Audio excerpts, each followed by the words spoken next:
नमस्कार। मैं हूं आपके साथ भास्कर तिवारी। नवोदित भास्कर के खास एडिशन में आप सबका स्वागत। मध्य प्रदेश का नया जिला बना है मऊगंज। मऊगंज में इन दिनों सियासी जंग अपनी तरह की चल रही है। भाजपा कांग्रेस अपने अपने दांव चल रहे हैं, लेकिन इन सबके बीच में महिलाओं को लेकर के समूचे मध्य प्रदेश में एक अलग लेवल की चर्चा है। महिलाओं की भागीदारी को लेकर के चर्चा हो रही है। ऐसे में नवगठित जिला मऊगंज में महिलाओं की स्थिति वास्तव में क्या? सरकारें जो दावा करती हैं, विपक्ष कहता है कि उस दावे में कोई हकीकत ही नहीं है, सब हवा हवाई है। तो हमने इस विषय को समझने के लिए मऊगंज कांग्रेस की कद्दावर नेत्री, फायरब्रांड है कांग्रेस की चेहरा रही और मौजूदा समय में महिलाओं की आवाज को बड़ी मुखरता से उठाने वाली कांग्रेस नेत्री अरुणा तिवारी जी के साथ आज हमने चर्चा करने की कोशिश की और अरुणा तिवारी हमारे साथ मौजूद है। मैम, बहुत बहुत शुक्रिया आपका कि व्यस्ततम समय में थोड़ा हमारे लिए निकाला। आपका बहुत बहुत स्वागत है नवोदित भास्कर में। जी। मेरा पहला सवाल आपसे यही होगा कि जिस तरीके से मऊगंज में आपने संगठन सृजन के तहत जो काम किया, जी। वास्तव में मध्य प्रदेश में और खासकर मऊगंज में महिलाओं को जागरूक करना आपके लिए कितनी बड़ी चुनौती रही है? जिसे आप देख ही रहे हैं इस समय महिलाओं के संबंध में मैं आपसे क्या ही बोलूं।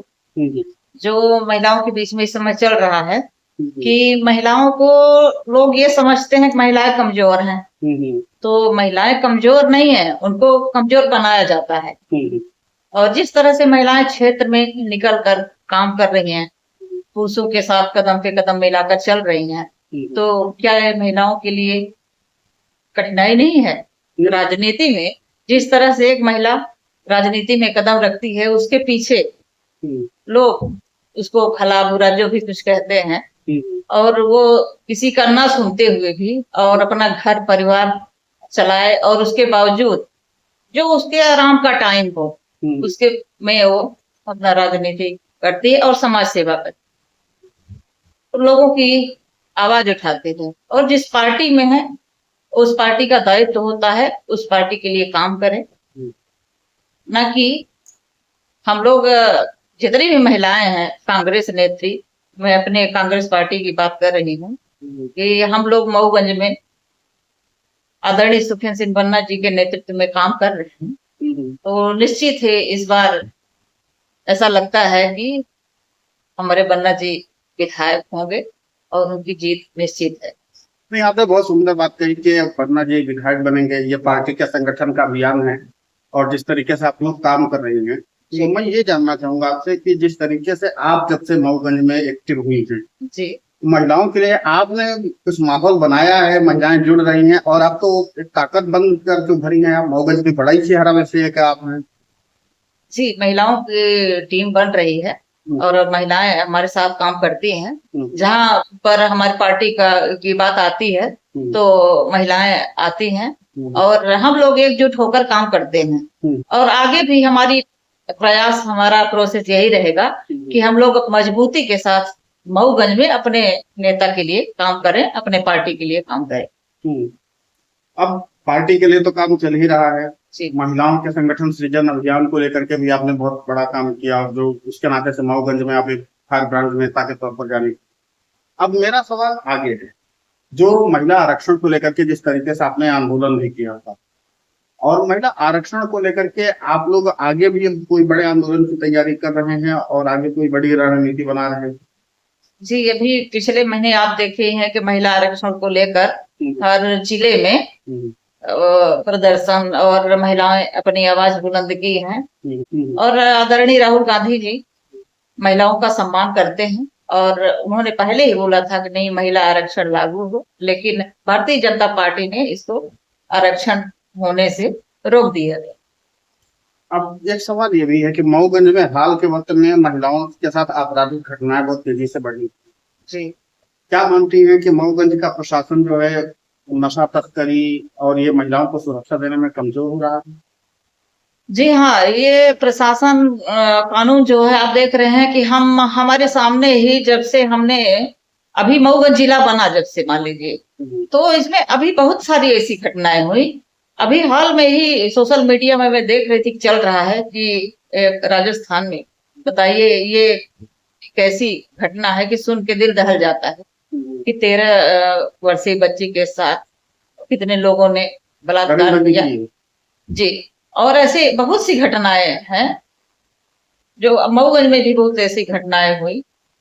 तो इसमें अब हम क्या ही बोले कि प्रशासन अपना काम अच्छे तरीके से नहीं कर रहा है। और शराब नशा जो नशा मुक्ति है, तो नशा के कारण ये सब होता है। यदि ये नशे वाली चीजें बंद हो जाए और जो आज के युवा इधर उधर भटक रहे हैं, तो इसमें प्रशासन को बड़ी से बड़ी कार्रवाई करनी चाहिए और इसको संज्ञान में लेना चाहिए, क्योंकि आगे ऐसी कोई घटना ना हो। देखिए क्या है कि बेटी चाहे हमारी हो, आपकी हो, और किसी तो की, ये जैसे आप बात कर रहे हैं, कभी एक 11वीं की छात्रा के साथ यूं लगी हुई और उसके बाद प्रशासन किस तरीके से, कितनी मुश्किल से उसको इंसाफ मिला। आप तो खुद उसके घर गए थे। जी हाँ, वो अभी मऊगंज में जो हुआ था कांड, मैं गई। तो इसके लिए थोड़ा सा कहने में मैं आपसे क्या कहूँ, आप तो खुद ही जानते हैं।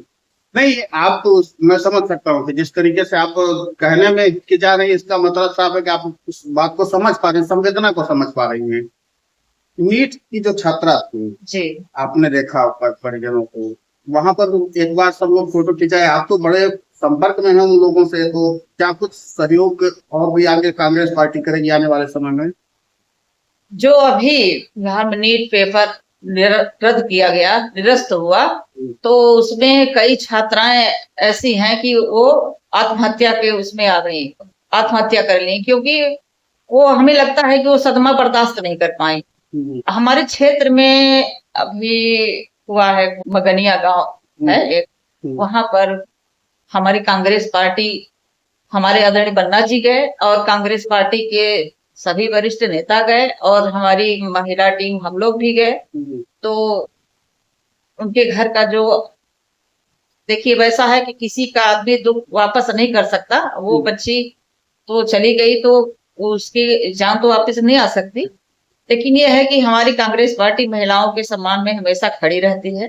किसी का दुख दर्द हो, कुछ भी हो, तो आदरणीय पन्ना जी पहुंचते हैं और हम लोग जितना भी हो सकता है तो हम लोग गए और उनको सांत्वना दिए और उनका दुख हम लोगों ने बांटा। क्योंकि नीट पेपर के बाद से लोगों को लगा कि आपने जिस तरीके से बहुत बड़े आंदोलन के रूप में खड़ा किया मऊगंज में, तो उसके बाद से बच्चियां बहुत दिलचस्पी ले रही हैं। क्योंकि जब ऐसा, देखिए ये बहुत बड़ी बात हो गई कि छात्रों के साथ, शिक्षा के साथ तो इतना घोटाला नहीं करना चाहिए। और कई बार पेपर रद्द हुआ, मतलब छात्र जो है, विद्यार्थी पढ़ते हैं। एक साल हमारे भी घर में हमारी एक भतीजी और एक भांजी ने नीट का पेपर दिया, और जब ये पेपर उस दिन निरस्त हो गया, तो उसके बाद उन लोगों को इतना सदमा लगा कि वो लोग खाए नहीं, दिन भर कमरे में बंद नहीं। तो ऐसा होता, देखिए क्या है कि माँ बाप किसी तरह से कर्ज वगैरह ले करके बच्चों को पढ़ाते हैं, तो छात्रों के साथ तो ऐसा कदापि नहीं होना चाहिए। और भारतीय जनता पार्टी की सरकार में जिस तरह से छात्रों के साथ ये घटनाएं हो रही हैं, छात्रों के साथ, जबकि ऐसा नहीं होना चाहिए था, क्योंकि बहुत मेहनत करते हैं और शिक्षा ही सब कुछ है, और शिक्षा के साथ खिलवाड़ नहीं होना चाहिए। तो हमें क्या लगता है और क्या बताएं हम जनता को कि ये सरकार ये चाहती है कि या ये कोई पढ़े लिखे ना, सब अनपढ़ रह जाए, तो सरकार से कोई सवाल न करे और सरकार अपना मनमानी करती रहे, जो भी मनाए तो करते रहे। और जो जिन्होंने ये सब घटित कार्य किया है, तो उनको, उनके ऊपर बड़ी से बड़ी कार्रवाई होनी चाहिए। लेकिन हमें लगता है कि अभी तक कुछ भी नहीं हुआ। ये सब पैसे ले करके और कहीं ना कहीं इन सब चीजों को दबा देते हैं। बिल्कुल, सरकार से सवाल होना चाहिए। मैं मऊगंज में जब आपका इंटरव्यू करने आया था, मैं देख रहा हूँ चारों तरफ सड़कों में बजबजाया हुआ पानी है जी, नालियां ठाम पड़ी हुई हैं। जी जी, विधायक जी कहाँ है, कुछ पता है? विपक्ष के नेता अभी है, कुछ पता चल रहा है कहाँ नहीं? जी, अभी वर्तमान विधायक का तो कहीं पता ही नहीं है। आप लोग खुद जाने होंगे सोशल मीडिया के माध्यम से कि वो कहीं गायब थे, अब मिले हो तो नहीं कहते हैं। जिस तरह से मैं आपको बताऊं कि मऊगंज की नालियां, रोड, जिस तरह से इतना, अब बरसात आ रहा है, आप मार्केट में जाइए और ये डिवाइडर बना हुआ है, और डिवाइडर कैसे बना हुआ है कि मतलब लगता है कि ना ही बना होता तो ठीक रहता। बाजार में इतनी सारी गंदगी, सब पता नहीं छोटे मोटे ऐसे वो करते हैं कि डस्टबिन रखो, ये रखो, लेकिन कुछ हो नहीं रहा है सफाई के नाम पे। अभी हमारे यहाँ एक स्कूल है, संस्कार वैली स्कूल, चाट मोड़ के आगे। आप जब उधर जाएंगे तो आप देखेंगे कि वहां पर पानी भरा हुआ है। 3-4 साल से ये जनता इसको आवाज उठा रही है, पत्रकार आवाज उठा रहे हैं सब, लेकिन उसमें कुछ भी नहीं हो रहा है। बच्चे जाते हैं एकदम, उसमें गाड़ी तक डूब जाती है। अभी यहाँ के पत्रकारों ने आवाज उठाई यहाँ के समस्या की, लेकिन उसका पता नहीं क्यों कुछ भी उसका समाधान नहीं हो रहा है। बहुत ज्यादा गंदगी है, नालियों की सफाई नहीं हो रही है, यहाँ तक कि नगर पालिका यहीं पास में ही है। और अब उन्हीं पार्टी, जनता पार्टी की सरकार है, उन्हीं के सब है। हम लोगों की तो सत्ता सरकार में है नहीं। जितना भी होता है तो आवाज उठाते हैं और जनता के हित में काम करते हैं। और हमारी कांग्रेस पार्टी जो है तो सब जनता के साथ है, और जनता को भी समझना चाहिए ये सब बातें। आप क्योंकि लंबे समय से राजनीति में रही हैं, आपकी जो नई साथी आ रही हैं, इनके लिए आप क्या संदेश देना चाहेंगे कि किस तरीके से राजनीति की शुरुआत कर, क्योंकि अब आपने टीम बड़ी की है तो जाहिर सी बात है कि आप एक वरिष्ठ नेता है मऊगंज की, तो आपकी तरफ से क्या संदेश होगा? हमारी जो है बहनें अभी जुड़ी हैं, जो भी बहुत पुरानी भी हैं और नई भी हैं, तो अभी सब काम कर रही हैं अच्छे से। सब मीटिंग वगैरह में सब रहती हैं बराबर, और जो भी है यहाँ का काम, क्षेत्रीय काम है, वो सब बराबर कर रही हैं। और उसे कोई शिकवा शिकायत नहीं, सब अपने अपने काम में लगे हुए हैं। अब नेताजी को थोड़ा सा बात को और आगे बताते थे, मऊगंज के विकास की ही बात कर रहे हैं। मऊगंज जब से जिला बना है ठीक, तो यहाँ पर नशेड़ियों का कब्जा हुआ है। अभी आपने देखा होगा कि एमडी जो थी, जो ड्रग्स कहते हैं एमडी ड्रग्स, वो बहुत खतरनाक श्रेणी में है। जी, ऐसे ड्रग्स अगर मिलती हैं तो आपको नहीं लगता कि आगे चल करके मऊगंज की युवा का भविष्य चौपट हो जाएगा? तो क्या आपकी सरकार आएगी तो नशे पर जीरो टॉलरेंस की नीति पर आप काम करेंगे ऑन रिकॉर्ड?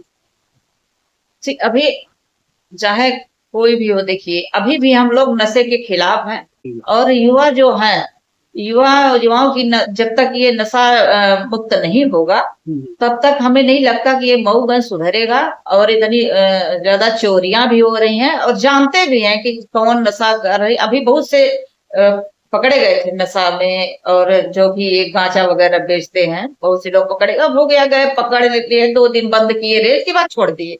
वो पैसा वैसा देके छोड़ देते हैं, क्या कुछ करते हैं, बस 2 दिन में आए फिर से वही धंधा करते हैं। मतलब भ्रष्टाचार भी चरम पर, भ्रष्टाचार अभी चरम पर है। अभी कोई उसमें सुधार नहीं हुआ है। यदि जिस दिन सुधार हो जाएगा, ये जितना भी सब क्रिमिनल अपराधी सब हो रहे हैं, महिलाओं के साथ बलात्कार, और यहाँ पर ऐसा हुआ है कि अभी बहुती में भी एक ऐसा कांड हो गया, उस महिला के घर में घुस के उसको मार डाले, उसके मुंह में कपड़ा डाल के, पता नहीं चला क्या, कैसे पुलिस प्रशासन क्या करती है। अब क्या कहे, भगवान के भरोसे चल रहा। मऊगंज भगवान भरोसे चल रहा। जी जी, तो मतलब ये कि भगवान भरोसे के बाद अगर जिम्मेदारी मिलेगी तो बनना ही आएंगे। जी जी, अब आएंगे। और जिस तरह से आज गरीबों के साथ, महिलाओं के साथ और यहाँ की जनता के साथ, सबके साथ खड़े रहते हैं। और फिर जनता क्या सोचे, नेता कैसा होना चाहिए। नेता जो हम कहते हैं कि हर समय फोन उठाए, चाहे रात हो चाहे दिन हो, और जनता के पास जाए और उनकी समस्या सुने। जिस तरह से आज ये गरीब मजदूरों के मकान वगैरह सब गिर गए, उनके साथ खड़े थे, चाहे आंधी आए, पानी आए, कुछ भी आए, तो हमेशा वो जनता के साथ में खड़े रहते हैं और जनता की आवाज उठाते हैं। उनके साथ हम लोग भी काम करते हैं, उन्हीं के मार्गदर्शन में जनता की आवाज। अब हम थोड़ा सा और आगे बढ़ते हैं और बात करते हैं ग्रामीण अंचल। आप तो ग्रामीण क्षेत्रों से भी आती हैं और ग्रामीण क्षेत्र की महिलाओं की समस्या में आपको क्या लगता है, जब आप गांव में जाती हैं तो महिलाएं क्या क्या समस्याएं आपको बताती हैं? महिलाओं की समस्या देखिए बहुत जटिल होती, बहुत सारी होती है, महिलाएं बताती हैं, लेकिन कुछ बता पाएंगे आप? और मैं बोलती हूँ कि मेरा नंबर ले लीजिए, जैसा भी हो आपकी समस्या तो आप लोग, क्योंकि देखिए महंगाई इतनी ज्यादा है, अब महिलाएं कैसे घर चलाती हैं ये यहाँ सरकार नहीं देख रही है। बस उनको 1500 रुपए लाडली बहना दे दी, और 1500 रुपए में अब जैसे तैसे काम चले, उनको अपना गुलाम बना के, यानी भाई 1500 रुपए दे दिए, अब आप इसमें जैसा हो आवास देती है, ये जो भी है किसी का मिला भी नहीं। तो समस्या ये है कि हर महिलाएं बोलती मेरा आवास नहीं मिला और मेरा ये कार्ड नहीं बना, ये सब कार्ड बनवा दिए, कहते हैं हम गल्ला दे रहे हैं।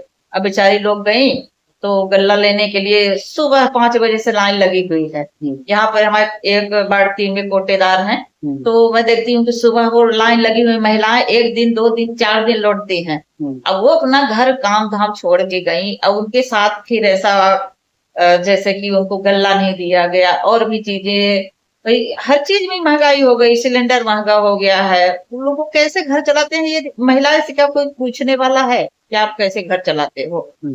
तो ये सब महिलाओं की समस्या बहुत ज्यादा है। और तो हो गया, बेचारे लोग सब कर रहे हैं। तो मतलब आप ये चाहती हैं कि अब महिलाओं का नेतृत्व जो है वो मजबूत हो? जी, महिलाओं को नेतृत्व मजबूत हो, महिलाएं काम करती है तो होना भी चाहिए।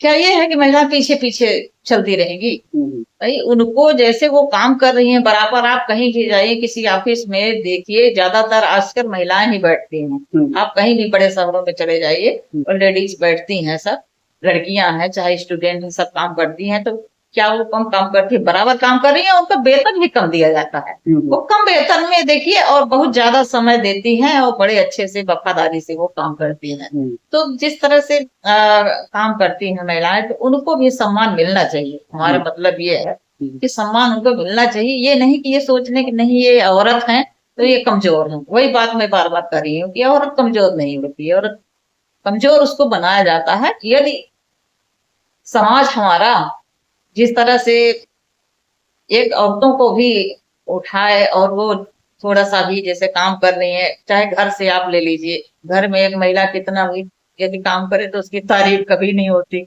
ऐसे सामाजिक वो है कि समाज में जो बढ़ चढ़ के काम कर रही है अपना, तो उनको भी कहीं ना कहीं तवज्जो मिलना चाहिए, सम्मान मिलना चाहिए, तभी आगे काम करने का एक वो मिलता है। और कोई मोटिवेट करे तो अच्छा है, उसमें भी हम कहते हैं कि कोई महिला काम करे तो उनमें सहयोग देना चाहिए सबको, तो काम करने में अधिक आनंद आता है।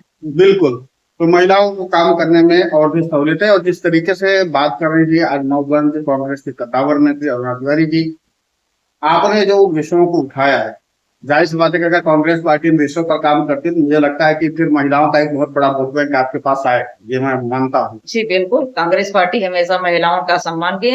देश के पहले प्रधानमंत्री इंदिरा गांधी जी बनी, उन्होंने महिलाओं के लिए कितना, वो नहीं, महिलाओं को तो पहले क्या समझा जाता था कि ये कुछ है ही नहीं।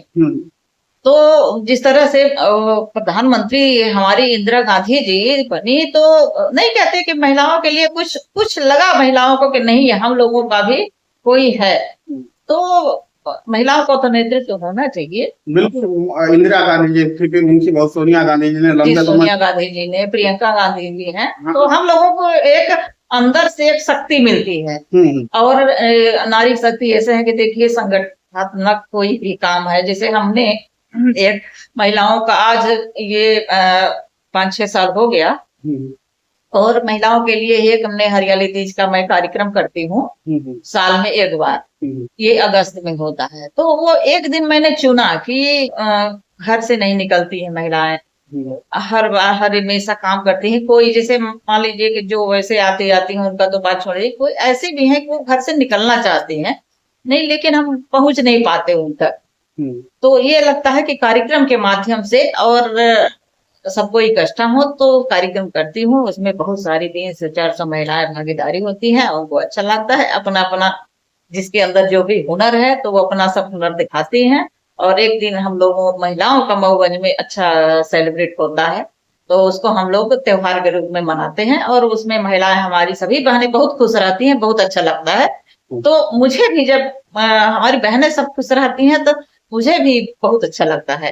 तो जब वही कार्यक्रम का समय आता है तो मुझे लगता है कि नहीं मुझे करना चाहिए, और मैं वो कार्यक्रम मैं सभी बड़ी बहनों के सहयोग से और सबके आशीर्वाद से चाहती हूँ। और सबसे बड़ी शक्ति हमारी माता रानी, जो अंदर से शक्ति देती हैं, तो उन्हीं का नाम लेकर के कोई भी कार्यक्रम करते हैं तो सब अच्छे से पूरा होता है। और शायद ये भी कार्यक्रम हमारा आपके सहयोग से अच्छा होगा। बिल्कुल, तो महिलाओं को लेकर के अरुणा तिवारी जी ने अपना आप विचार तो रख दिया, लेकिन मऊगंज की जनता क्या सोचती है, नीचे कमेंट बॉक्स खुला हुआ है, आप उसमें अपनी राय साझा कर सकते हैं। और इसके अलावा भी, क्योंकि लोकप्रिय नेता हैं, आपके उनके साथ सवाल भी होंगे, जाहिर सी बात है, विपक्षी नेता हुआ तो क्या हुआ, विपक्षी नेताओं से भी लोगों के सवाल होते, तो अगर सवाल हैं तो आप सवाल लिख भेजिए हमको कमेंट बॉक्स पे, हम आगे और अरुणा तिवारी जी से सवाल पूछेंगे। लेकिन मैम, व्यस्ततम समय से थोड़ा सा समय नवोदित भास्कर के लिए आपने निकाला, आपका बहुत बहुत शुक्रिया। Thank you so much. समझ जी, धन्यवाद।